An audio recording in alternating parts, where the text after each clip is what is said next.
Farmview with Kieran O'Connor on WLR. Brought to you by GlanbiaConnect.com. Hello, welcome along to your weekly farming programme. Well, as usual, it's Kieran O'Connor with a packed show, and once again, I have a very busy Farmview for you this week. Well, on this week's programme, we'll talk to Glanbia Ireland's horticulturalist Kiely about Glanbia Ireland's new Operation Biodiversity. We'll also hear from Waterford MEP Grace OSullivan, who has been honoured to be lead negotiator on the 8th Environment Action Programme in the EU. Great honour indeed for Grace OSullivan. And also we'll talk to free-range poultry producer Cleo Kiely, and indeed all about her free-range poultry farm there in Kilbrine. And plus we'll also hear from David Dennison about his new wine and cider range produced here in County Waterford. And plus, as always, we'll have our farming calendar. Farmview with Kieran O'Connor on WLR. With GlanbiaConnect.com, Ireland's biggest online farming shop and more. Well, earlier this week, Glanbia Ireland launched Operation Biodiversity to help enrich the landscape of the Glanbia catchment region, with the hope that the farming community will plant up to 100,000 trees and hedging plants. So earlier in the week I went along to Country Life in Dungarvan to speak to their horticulturalist Kiely Doherty. Kiely, a great idea, this whole idea of Operation Biodiversity. Where did the concept come from? Initially, Kieran, it was an idea by Glanbia to promote a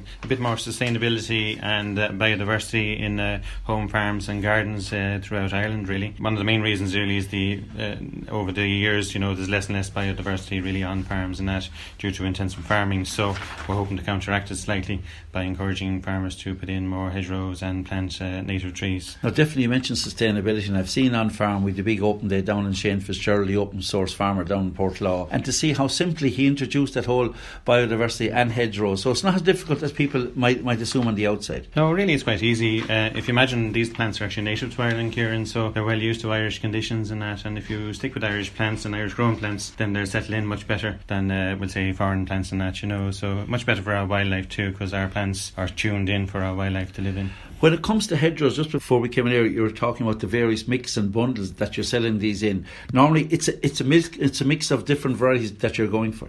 That's right, slightly different to other years. So normally we would have maybe an individual whitethorn in bundles of 25, but with this idea we're trying to make it simple for people really that maybe wouldn't understand it or maybe don't have time. So we've selected bundles that are a mixture of native hedgerow plants, which include whitethorn, blackthorn, and then trees as well, such as oak trees and alder trees and birch trees and such like that. So we have two distinct bundles. One is for acidic soil and one is for alkaline soil, because as you move towards Youghal, the soil conditions in Waterford are more limey in nature, and as you move towards Waterford City, it's more acidic in nature. So We're trying to cater for all the different farms. So in the west, more limey, and obviously you'll have a special bundle then for people with those limey soils as against the acidic, is it? Exactly, that's the idea of it, yeah. And what would be included in the mix then? In that mix then is plants that are suitable for your soil type. So in the acidic ones it's oak trees, blackthorn, whitethorn, and there's things like elderberries and things in it as well. So now you're also doing tree bundles, you tell me, as well. We do. So if somebody, rather than just doing a hedgerow, we'll say as distinct from trees,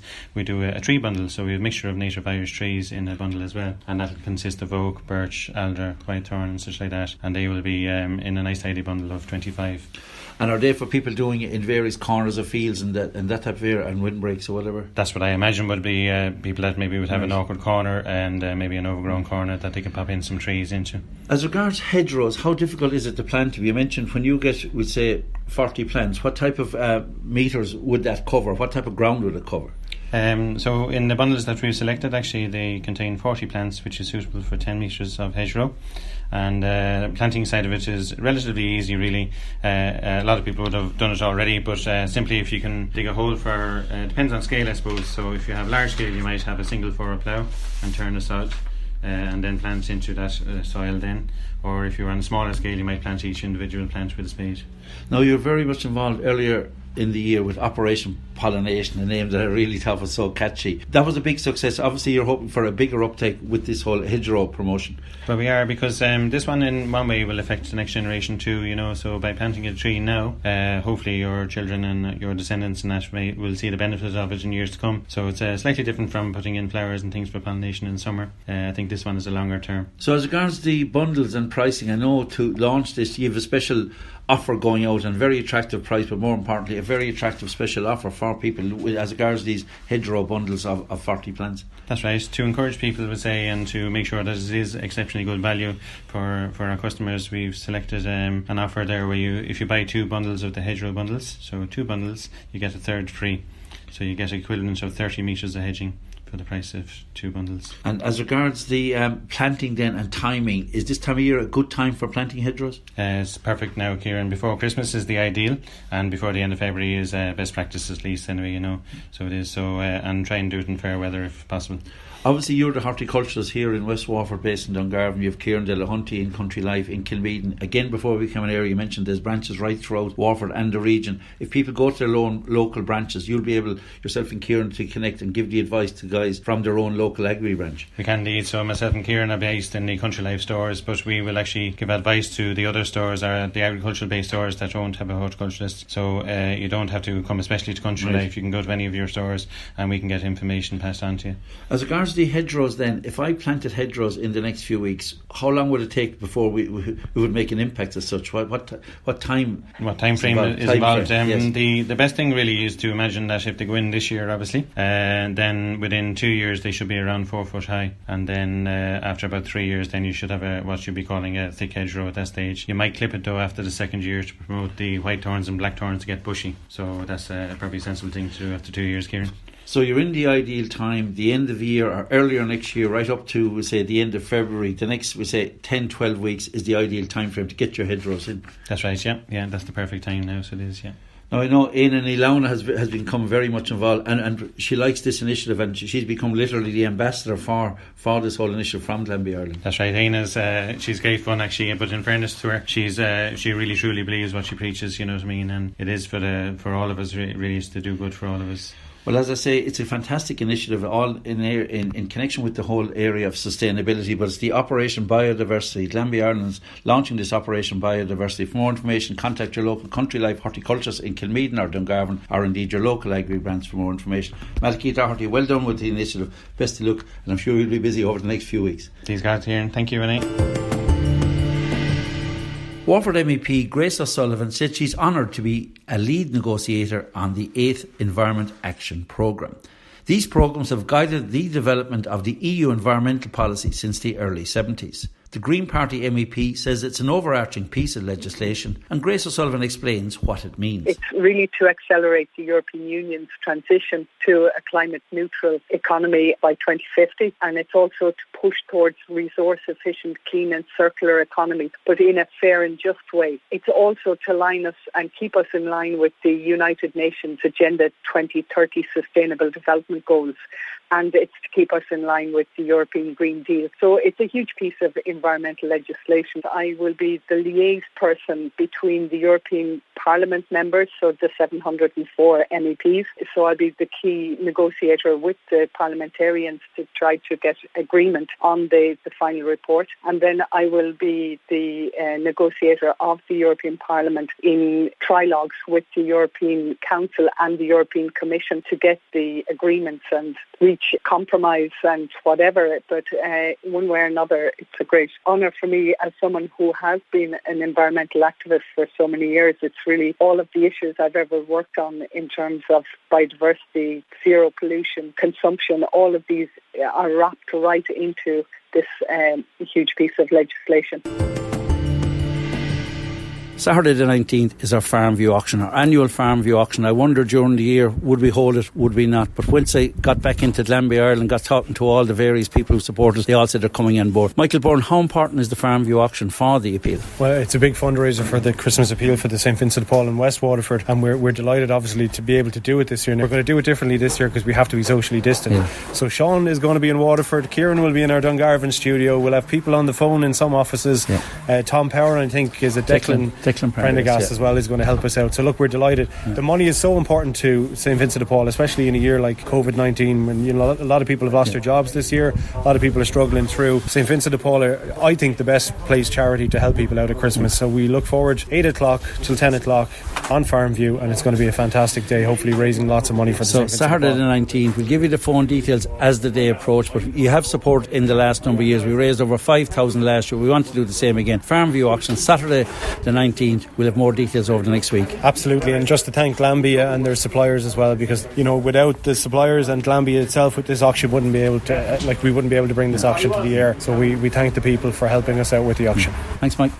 Farmview with Kieran O'Connor on WLR. With GlanbiaConnect.com. Thousands of products in the palm of your hand. And welcome back to part 2 of Farm. Before we hear from Cleo Kiely about this year's free-range turkey production, and also David Dennison about his new wine and cider range being produced here in County Waterford, let's have a look at some items from our farming calendar. Turning to our marts this Saturday, of course, as always, Waterford Ross Mart with cattle and calf sales from 10. And don't forget, their weekly weaning sale will take place on Monday night at 5:30. And don't forget, in Dungarvan, business as usual on Monday with general cattle and calf sales. And Monday's mart will also have a special section of weanlings. And don't forget, all marts are now online at livestocklive.com. To our markets, and a great opportunity in the run into Christmas to get real quality, locally produced artisan food. This Saturday, Waterford Farmers Market, John Roberts Square. And also, of course, on Saturday morning, we've Strawberry Market every Saturday morning from 10 until 1. Thursday, Dungarvan Farmers Market, Grattan Square from 9 until 2. While on Friday morning, it's good to see the Dungarvan Country Markets back up in action again, now trading every Friday and back in action at the Causeway Tennis Club in Abbeyside from 9 until 1. While Waterford Farmers Market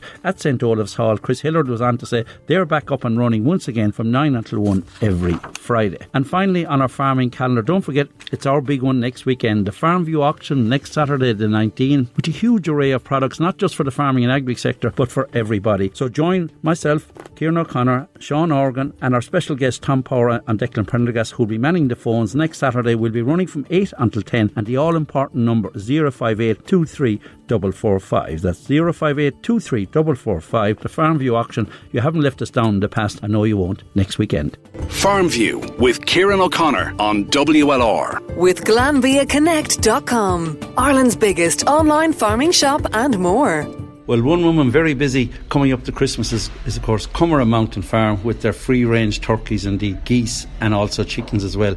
Chloe, hectic time for you. Very busy indeed, yes. We're coming on to our full poultry production season. We have lovely bronze turkeys available for Christmas. They are slow grown. They will have a fantastic flavour and very juicy meat. When would you start the actual turkeys, the Christmas turkey?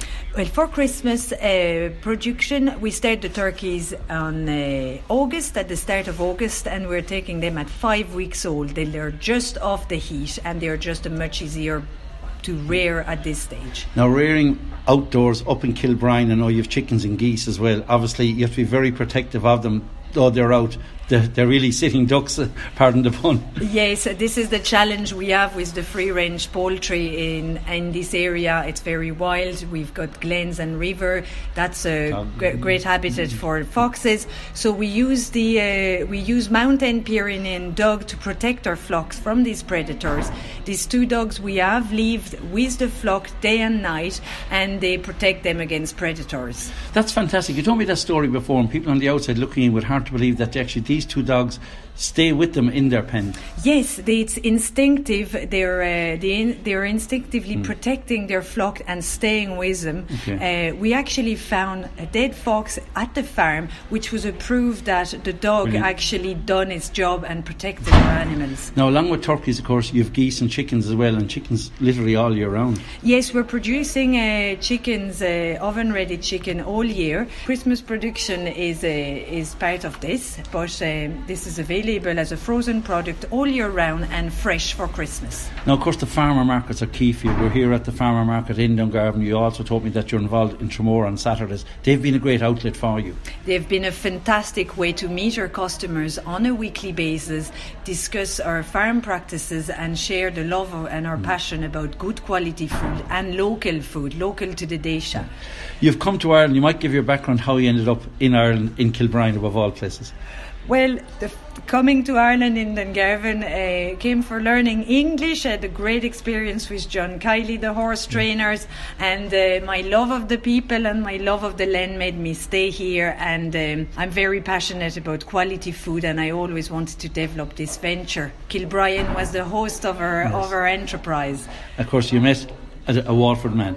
Indeed, I had to meet a Waterford man to make me stay longer, and David is now part of our venture, and we're working together on our small holding along with our 2 daughters. So Chloe, anybody who's listening to us who may be interested in getting that beautiful free range turkey, chicken or indeed goose as well, how can they contact you, or how best to contact you at the Commeragh Mountain Farm? So you can visit our website at comeraghmountainfarm.ie, or you can come and meet us at Dungarvan Market every Thursday, and in Tremor Farmers Market every Saturday, or you can make a phone call to 086 207 5774. So get on the website, and before we came in here you mentioned about Google Maps. If people actually want to go up and visit the farm, you're quite welcoming for people to come up and see the Commeragh Mountain Farm. Yes, indeed, we love to welcome our customers and to show them our practices and how we rear our birds and grow our vegetables. So if they wanted to put Commeragh Mountain Poultry on Google Map, they can find the exact location and come to visit us. Commeragh Mountain Poultry you also mentioned passing there the vegetables, and you're a big promoter of homegrown veg as well. Yes, indeed. We are growing yearly mixed salad leaves, spinach and kale, which we're retailing at the markets and also in local retailers like the Country Store and the Spud Shed. And so we also produce vegetables on a yearly basis. Obviously, you have people year on year. Anybody that gets the Commeragh Mountain Poultry for a year are back and repeat business. But do you find a lot of repeat? And is there many turkeys left for sale, or are they all nearly almost gone? Well, this is the challenge this year. We have had a great customer base, renewal orders and new customers. So we are nearly sold out. Yeah. We have a handful of turkeys left, barely no geese, and but a good few chickens. Yeah. So if you want to give it a trial, the chickens are there. But Chloe, to yourself and Dave, you're doing a great job. You're in Dungarvan every Thursday. And delighted to hear Tremor, which is a new venture for you, is working so well. Chloe, Kiely, to you and all involved in Commeragh Mountain Poultry, well done, keep it going, and best of luck on the run into Christmas. Thank you very much, and Buddha Desha. I like it, Chloe, thank you. Well, this year above all years, we're urging people to support local, particularly when it comes to food and drink. The amount and range and high quality we have available in Waterford City and County is really staggering. One such man who's leading the charge in the whole wine and cider area is David Denniston, well known of course from his restaurant days in Waterford, now very much involved and heading up Viking Irish Drinks. David, welcome to our programme. Thank you very much, Kieran. It was a privilege to be here with you. David, you're renowned for your involvement in the restaurant business and in the food industry. When did you get involved in the drink industry? Well, I've been involved in the drinks industry for over 35 years. I'm a sommelier by profession. That's my background, which is a professional wine waiter, if you want to put it into English language. And we started off Viking Irish Drinks. Well, when I say we started, we planted our vineyard in 2010, and we've 1 hectare of a vineyard, and we've 3.5 hectares of cider orchards. They go back as far as 2014. Mm-hmm. So we've been building the company since then. And of course you're based out near Passage, halfway. Yes, we're halfway house. Ballinaboula is our townland, and we're between Passage East and I suppose halfway house. That's where we are on the Passage Road. Now, as you say, you're involved in the restaurant industry, involved really front of house as such. Getting involved in actually growing the product, how difficult was that, and where did you go for help, or was it just something you always wanted to do? It's a learning curve. You learn a lot. I don't have what you call a horticultural background. I have a diploma in viticulture and vinification, but the actual way of actually growing it and making a product is different because it's hands-on, and we're a craft business. So making a wine that we can actually call an Irish wine is, for us, we're honoured to have it. Now, of course, fermenting wine, fermenting cider, it's a whole process. Where did you go for help and advice, or was it a case of suck it and see and kind of develop as you went along? Well, I suppose in my background as a sommelier and in the wine business, I did get to visit a lot of European countries and as far away as Brazil, and we saw, I suppose, firsthand how they would actually grow vines in various climates, from very, very cold to maybe too hot, and maybe that's even probably harder than what we're trying to do. Now, not alone producing it, then of course you have to market the whole area, but the Viking, I love the name, Viking Irish Drinks, fabulous name to have, and particularly where you're located. Yeah, well, it actually, that's how the name came about. Was I had some people helping me, and they were asking me, the girl, she was from Poland, and she was asking me, what's this area? And I said, well, I said, over there is the river. I said, the shore, the estuary. And I said, the Vikings used to sail up there. And that's how the name came about. So, very good. Like Ballinaboula is our townland, which is Cowpatch, and So that's right. Down here, of course, to the famous Jack Meads. David, then, as regards the product itself, first of all, looking at the range you have in the cider, it's Viking Irish Drinks, Orchard Craft Cider, Orchard Cove Cider, Craft Cider. Our sort of idea about the cider was to create something a little bit different, just tantalise the palate a little bit. So this is our new version, our new cider is Orchard Cuvée, and that's coming out on this Friday. And so we also have a hop cider, which is a hop flavoured cider. It's the only one. It's unique for Ireland. It's the only one in Ireland.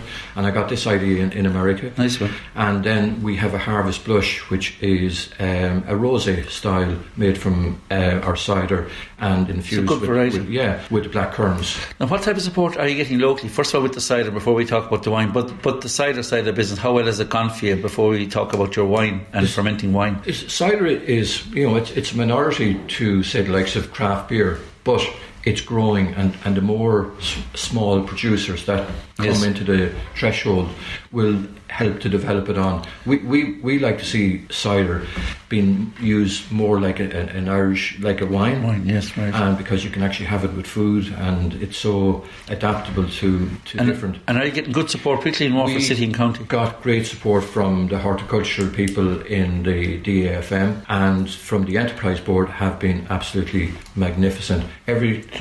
From the marketing, they give us a lot of it's amazing number of small businesses that really appreciate the local enterprise office. Indeed, I often feel they don't get the credit that they deserve. As regards the wine area, then, that was a bold move to go into the fermenting your own wine. Was it again a passion of yours, and now you have your own wine again? It's part of the Viking Irish Drinks and the Viking Irish wine now. We love a challenge. And this is a challenge. I could imagine. This is a challenge.